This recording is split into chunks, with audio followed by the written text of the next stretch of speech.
The commander, codenamed Beast, looked exhausted. Beneath his green helmet, dark shadows ringed his eyes. He had been on his feet all night fighting.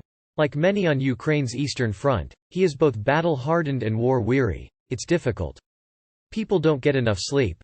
They are standing for 20 hours. The fight goes on around the clock. I can't say more, it's secret. But, we can't go back. His unit, from the Ukraine's 35th Brigade, is part of the defense of Vuhledar. The name means gift of coal, and this prosperous mining town was once home to 15,000 people. But now it's a wasteland, one of many on Ukraine's 1,300 kilometers, 807-mile, front line. Blackened apartment blocks tower over deserted streets. A church has been reduced to a shell, its roof peeled off and windows shattered. A cross still stands at the front, punctured by shrapnel. In the playground, there are bullet holes in the slide. Vuhledar's children are long gone. The town sits on high ground in the heavily contested Donbass region in the east. From here Ukraine can target rail lines used by the Russians for resupply. It needs to hold this bastion. Moscow needs to take it. Some of the fiercest fighting of recent months has been here.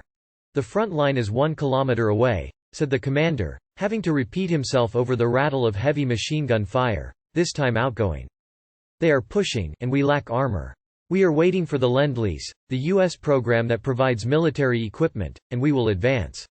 That's a familiar refrain on front lines here as Ukraine awaits Western battle tanks promised by its allies.